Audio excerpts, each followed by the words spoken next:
Hello gamers, I am Mike TheZorch, and I want to talk to you about cloud gaming. Cloud gaming is a fad that a lot of companies are pouring a ridiculous amount of money into. It is a business model that has yet to prove itself to be able to stand the test of time, to be able to be profitable. I was a beta tester for OnLive, and it was not that great, and it failed. And there are a number of streaming services now, a lot of cloud gaming services like xCloud from Microsoft. There is PlayStation Now, there is GeForce Now, there is Shadow PC, and there's Stadia. And even Amazon has a service. I don't even remember what the name is. It's that unremarkable, and none of them have really made it mainstream. None of them have really garnered the sales that the big companies that are pushing for them really want them to make, despite the fact that they've been able to draw in a lot of game studios to bring their AAA titles in. They haven't really seen that much success.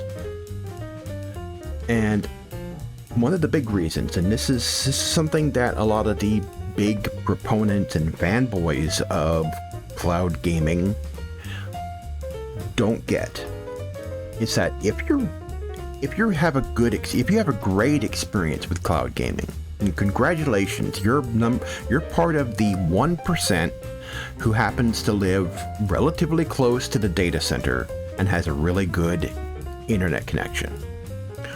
What about the rest of the country? Not a lot of companies have the money to set up data centers all over the country. Google can somewhat do that. Steam can do that. Steam operates server, but they're not streaming. They're not doing game streaming. And not everybody has a good internet connection. Some people are still on dial-up. Some people are on that absolutely horrible HughesNet, and I knew someone who used HughesNet. HughesNet is awful. There is Starlink, and Starlink, you can game on Starlink. You can do cloud gaming on Starlink. The latencies are good enough, but you can't use it in a lot of locations because you need to have clear access to the sky for the dish, and not a lot of people have space for that. Some people live in cities where there's restrictions on where they can put stuff. Some are in apartments where they can't have something like that, or there's things in the way for them to put a dish up somewhere where they can get an obstructed view of I think it's the northern sky, to be able to connect to the satellites that are up there. And so a lot of people don't have great internet connection. Like us, we're out in the boonies. We don't have great internet. We're not in the cities. There's more and more people nowadays are leaving the cities for good reason, especially if you live in a blue state. You are definitely fleeing the city if you know what's good for you. But a lot of people don't have very good internet connections. Now, we're paying through the nose for high speed, but our latencies for a lot of things still aren't that great, and it's definitely not that reliable. So cloud gaming, until the quality of internet in the United States significantly improves, cloud gaming will never hit the mainstream. Cloud gaming will never be profitable. Cloud gaming will be just an expensive fad that the game studios really want, because they don't want anybody to actually own the games, because that would stop piracy and people want to actually own their games. That being said, there is a new cloud streaming service called AntStream Arcade. AntStream Arcade is free on the Epic Store, and it's also coming to Steam very soon. And what happens is you spend gems to play games. You spend about 30 gems per game. They gave me 500 to start out, so I've been playing a few games on here. And there's an interesting selection. You have everything from Neo Geo titles, arcade titles like Mortal Kombat. They have Pac-Man on here. They have some Amiga games. Some interesting titles from there. They have The Secret of Monkey Island. They have Loom, which is one of my favorite classic games that I used to play a long time ago. They have Maniac Mansion on here. They have Indiana Jones and the Fate of Atlantis, which is a classic. Right here, this is for the Amiga. They have ZX Spectrum games, they have Commodore 64 games, they have NES and Super NES games, and they also have Mega Drive games. Here's a classic from the Commodore 64. So they have a good selection of titles on here, over 1,000. Some of them you may not have ever heard of before. Some are games that were a little more popular overseas. ZX Spectrum games particularly were a lot more popular over in Europe than they were here in the US. But there's a good number of titles here. And if you go into search, you'll get a full list of everything. Here from A to Z, and they get a lot. They don't have, unfortunately, they don't have Tron Arcade. I wish they had Tron Arcade. God, this would be worth having if they had Tron Arcade. This would be more than worth having, but considering what it is they have here, and the fact that one of the other reasons why cloud gaming is never really going to be very successful is because the sheer amount of data that has to be sent. Because not only do you have surround sound audio data that has to be sent, you also have high-res graphics that need to be sent. And that's not easy to compress. None of that is easy to compress.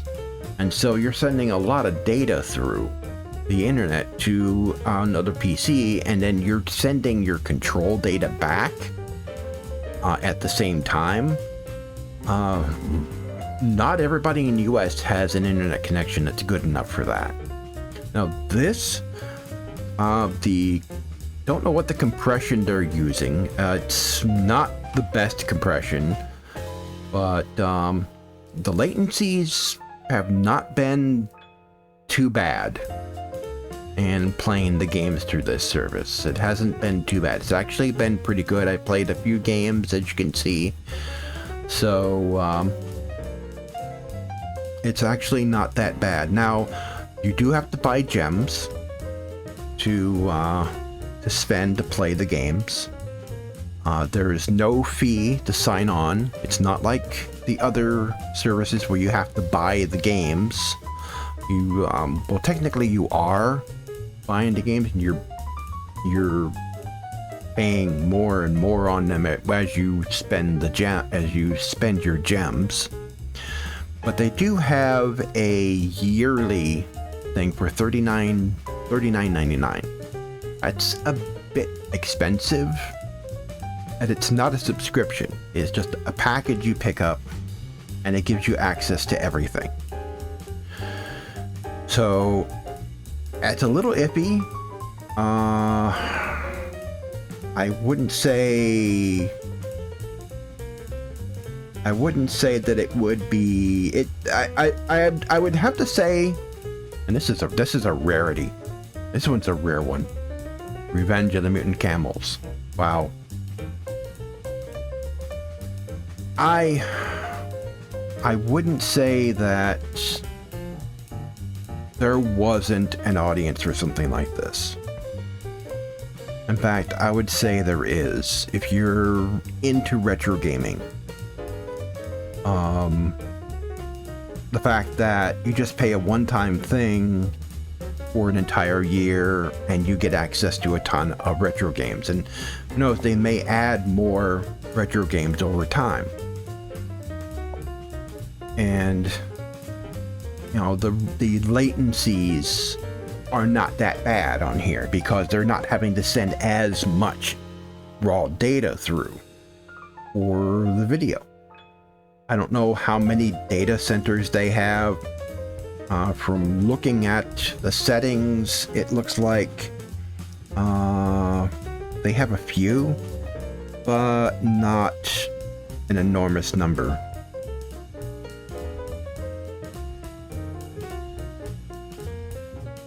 They are in other countries, in Japan and other places. Japan, they probably do very well. But here in the US, I can guarantee you there are places where the latencies for this will be so bad you can't play it, because their internet connection is not that good. Here, we're just good enough to be able to play games with this. I definitely wouldn't want to try Stadia with our internet connection. So let's go into one of the games. Let's try one here. Show you exactly how this works. We'll go into a classic. Let's see. Not Asteroids Deluxe. No. Loom, that takes too long to get started. Sengoku. Oh, that's a good classic SNK Neo Geo game. Let's jump into this. You spend your 30 gems. You can do keyboard controls, or you can do gamepad. Unfortunately, you cannot remap the controls. That's another gripe that some people have about this service, is that the controls can't be remapped. Let's get in.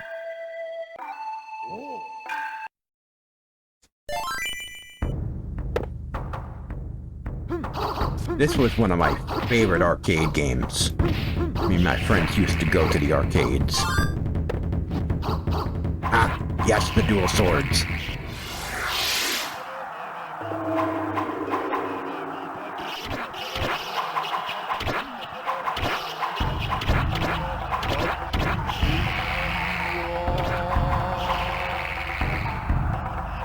And so, this isn't bad. I did notice, I am noticing some latency. Sometimes when I hit the jump button, it's not wanting to respond.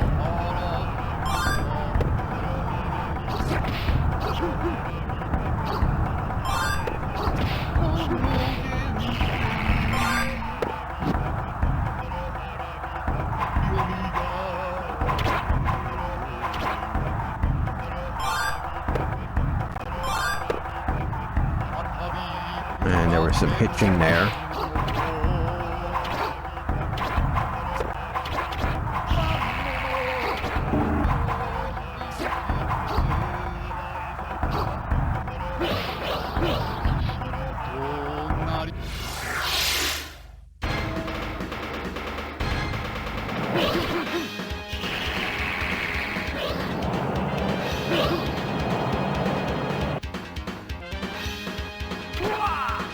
Ah.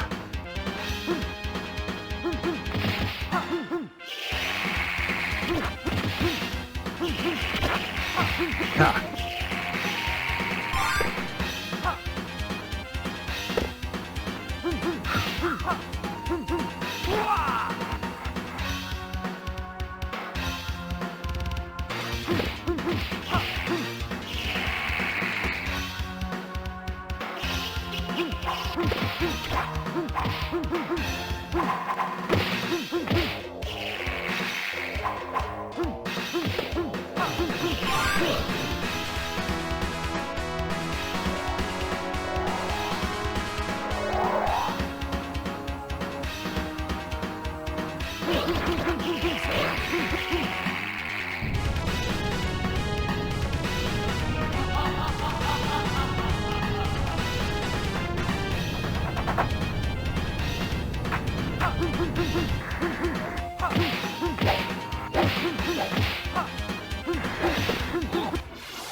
And so that's the service. There are leaderboards. There's a social aspect to this where you can spend gems to compete with people, to have leaderboard competitions. There you can play multiplayer games with people with this if it's a not a single player game, or if it's a multiplayer game, you can play with other people online. And now for what it is, it's not bad. It could be better. The interface needs a little work. It's sometimes not responsive to the controller. Sometimes is. It's a new service. It's relatively new, so they're still working out some of the quirks with it. But other than that, I would recommend this only if you were really into retro games and you had a somewhat decent internet connection. That being said, I am gonna be signing up for the 1 year premium for this, only because they have a ton of retro games on here that I want to cover for Gamers Bay. That would be the only reason that I would do that, is to cover those games. If your internet connection is not that great, I would recommend looking elsewhere for this. So this is definitely a niche product for people who are big into these older titles.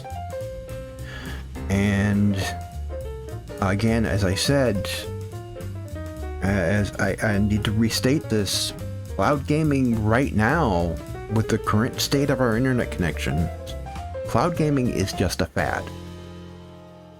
An unproven business model that has not been able to gain traction because of the sorry state of ISPs in the United States. That is the sad reality. It doesn't matter that Stadia or Amazon has these long-term plans for the service.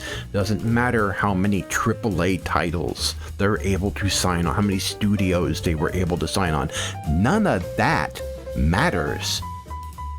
It's worth a hill of beans if people can't play the games, if they can't enjoy them, if they buy those controllers from Amazon and from Google to play those games, and the latencies are awful.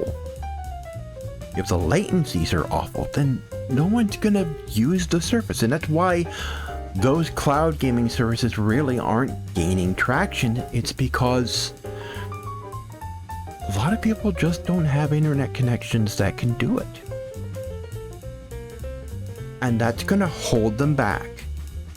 And I don't see this changing anytime soon. For a long time. Until internet connections get better, I don't see services like this hitting the mainstream until that happens. It's not going to happen. Cloud gaming, in the very long term, in the distant future long term, cloud gaming might be the future of video games. Cloud gaming might be the future of video games in the distant future long term. We're talking 10 years down the road or more. Because until we get decent internet, so everyone has access to good, high-speed, good, low-latency internet, no matter where you are in the country, till that happens, and the way things are going, that probably never will. until that happens, stuff like this, stuff like xCloud and Stadia and Amazon's streaming service and PlayStation Now and GeForce Now, they're just going to be a niche market. They're going to have limited user base, the way they have right now, the way they are right now. And until that changes,